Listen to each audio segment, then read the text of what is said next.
इसमें जो 5 पांडव है ये गहरे रहस्य को बताते हैं। 5 पांडव में एक है जो अर्जुन है। अर्जुन का मतलब होता है जो अर्जन करता है, जो कमाई करता है, अर्जित करता है, वो अर्जुन होता है।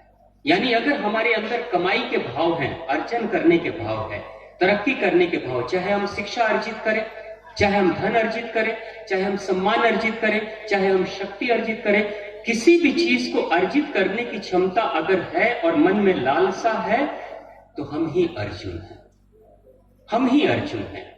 दूसरी संतान, दूसरा पुत्र भीम है। भीम कौन है? भीम वो है जो शरीर से बलशाली है, शरीर से शक्तिशाली है, जो खाता है और खाने में रुचि रखता है लेकिन शरीर को भी उतना ही मजबूत रखता है। अगर हम भी अपने शरीर को मजबूत रख रहे हैं, हम भी स्वस्थ हैं, हम भी बलशाली हैं, तो यानी हमारे अंदर भी भीम ही जीवित है, हमारे अंदर वही भीम है, यानी हम ही भीम हैं। और एक जो तीसरा है वो नकुल है। नकुल है। नकुल कौन? नकुल वो जो नियमों का पालन करता है, जो समाज के नियमों का पालन करता है, जो परिवार के नियमों का पालन करता है, जो जीवन के नियमों का पालन करता है, जीवन की तरक्की के नियमों का पालन करता है, वही नकुल है। यानी जो नियम पे चलता है वो नकुल, जो आज्ञाकारी है वो नकुल, जो मां की बातों को समझता है, गुरुजनों की बातों को बेहतर तरीके से समझता है और उस पे चलता है, जीवन का आचरण करता है, तो वो नकुल है।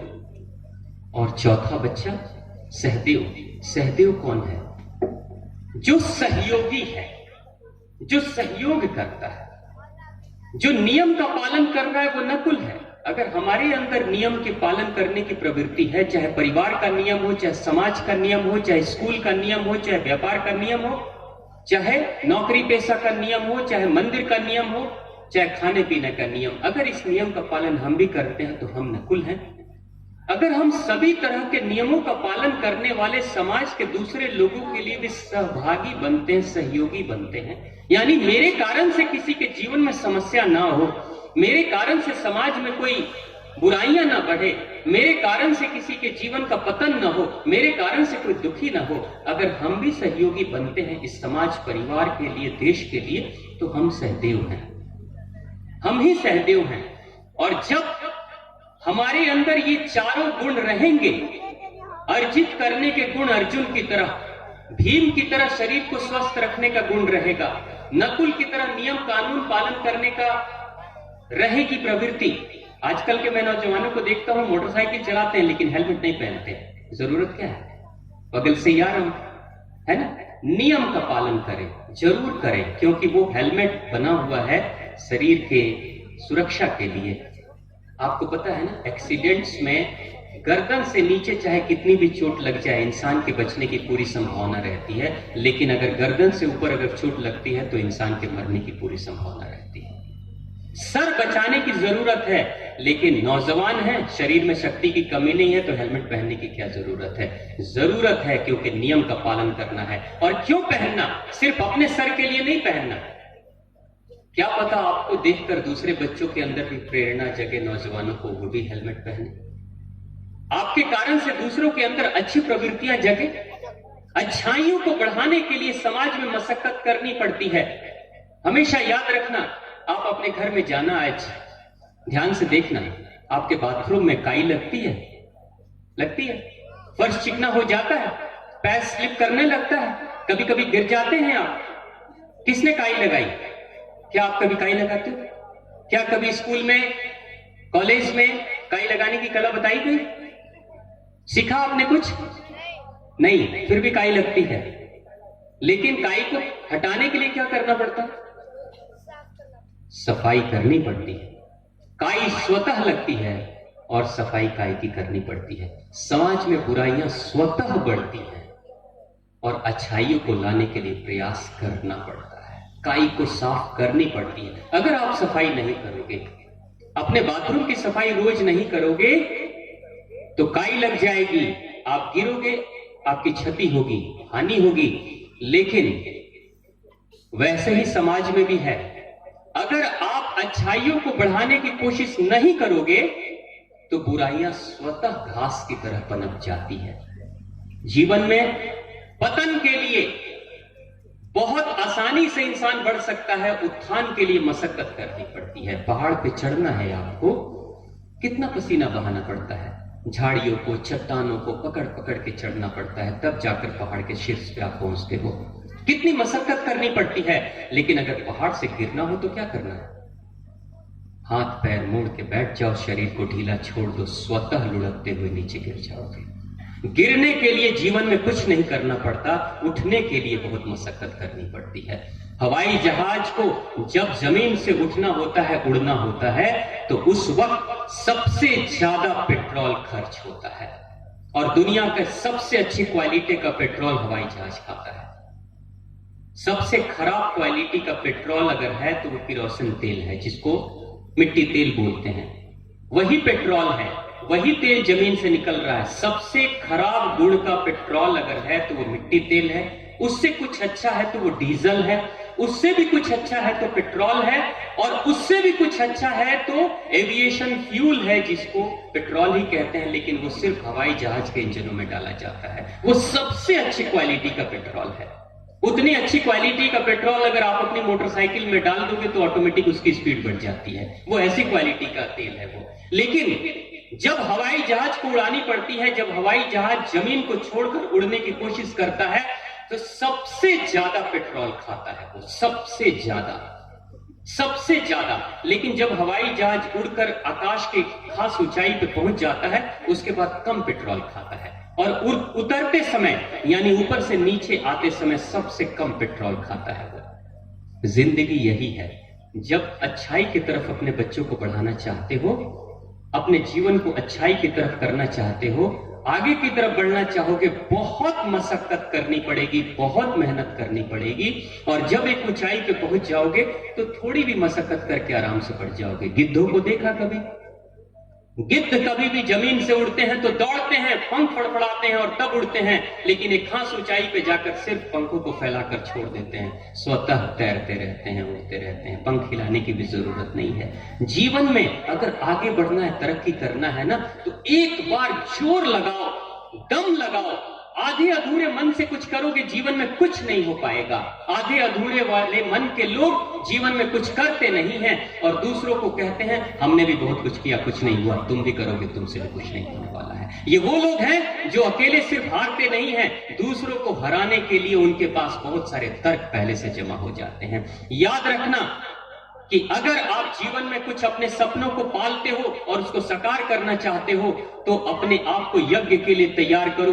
पूरी जिंदगी की सारी शक्ति, सारे सामर्थ्य को लगा दो उसमें। एक बार उड़ान भर लो, एक खास ऊंचाई पे आने के बाद स्वतः प्रकृति आपको सहयोगी बन जाएगी और गिद्ध की तरह उड़ाते रहेगी, बाज की तरह उड़ाते रहेगी। मशक्कत करने की जरूरत नहीं पड़ेगी, और उतरने के लिए जब इच्छा हो ऊपर से तो बहुत आसानी से उतर जाओगे। उतना उत्थान के लिए मशक्कत करनी पड़ती है। तो जो नियम का पालन करता है वो नकुल है। अगर आप नियम का पालन कर रहे हो तो आप नकुल हो, आप सहयोगी बन रहे हो। ये देखो, ये क्या है? ये भगवत कथा हो रही है देवी भागवत महापुराण की। कितना बड़ा आयोजन है ये, कितनी मशक्कत करनी पड़ रही, कितने वॉलेंटियर, कितने कार्यकर्ता, कितनी माताओं बहनों के सहयोग से ये हो पा रहा है। ये साउंड सिस्टम, ये पूरा टेंट, ये सारी चीजें, इसमें पैसे लग रहे हैं, इसमें मेहनत लग रही है, इसमें समय लग रहा है, सब कुछ लग रहा है। अगर आप भगवान के सच्चे भक्त हैं, आप नियम का पालन करना चाहते हैं, तो ये किस लिए आयोजन किया गया? ये आयोजन इसलिए किया गया कि हमारी बहनें, हमारे भाई, हमारे बच्चे अच्छे बने, बेहतर बने। जीवन में अगर कहीं काई लग गई होगी, मन में कहीं काई जमा हो गई होगी, उसको साफ करें। उसके लिए कथा का आयोजन किया जा रहा है, ताकि हर इंसान अपने मन के आईने में झांक कर देखे और देखे कि कहीं मेरे से कोई गलती तो नहीं हो गई, कोई काई तो नहीं जमा हो गई। और खुद की स्वतः की प्रेरणा से वो इंसान खुद को साफ और स्वच्छ करने की कोशिश करेगा, मन को निर्मल करने की कोशिश करेगा। समाज की काई को खत्म करने के लिए प्रयास किया जा रहा है। इतना बड़ा यज्ञ हो रहा है, और इस यज्ञ में अगर इस नियम को, अगर आपको लगता है ये नियम अच्छा है, ये कार्य अच्छा है, तो इसमें सहदेव अगर हो तो सहयोगी जरूर बनना, सहयोग जरूर करना। चाहे श्रम दान करो, चाहे शरीर से दान करो, चाहे समय दो, चाहे पैसा दो, जैसे भी दो, लेकिन महान कार्यों में हमेशा सहयोगी बनना। आज विश्व में सबसे विषम परिस्थिति में अगर कोई देश रहता है दुनिया का, तो वो जापान है। 1.5-2 साल पहले भूकंप आया था ना इस क्षेत्र में भी। कई लोगों की नींद उड़ गई थी, 1-1 महीने तक सोए नहीं थे। सिर्फ 1 महीने भूकंप चला 20-25 बार तो हालत खराब हो गई, बहुत लोग दहशत में मर भी गए। जापान की जरा सुनो और समझो, 2000 बार भूकंप आते हैं 1 साल के अंदर। जापान में 2000 बार झटके आते हैं। क्या हालत होती होगी उन जापानियों की। आज दुनिया का सबसे बड़ा देश अमेरिका के सामने खड़ा रहता है जापानी अमेरिका के बराबर खड़े रहते हैं। आखिर वो बात क्या है? उसके पीछे एक बहुत बड़ा कारण है।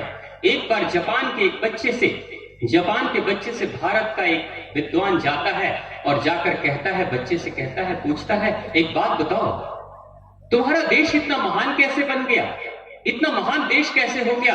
तो बच्चा कहता है, भारत के कारण से मेरा देश महान हो गया, भारत के कारण से मेरा देश महान हो गया। वो कहता है, मैं तो भारतीय हूं, मेरा भारत तो इतना महान नहीं हुआ, लेकिन तुम्हारा देश इतना महान कैसे हो गया, कारण बताओ। कहता है, मैंने किताबों में पढ़ा है कि वहां से बुद्ध का ज्ञान आया था और बुद्ध ने जो नियम बताए थे उस नियम का हमारे पूर्वजों ने पालन किया और उस नियम के आधार पर यह देश महान बन गया। कौन सा नियम था, जरा मुझे भी बता दो।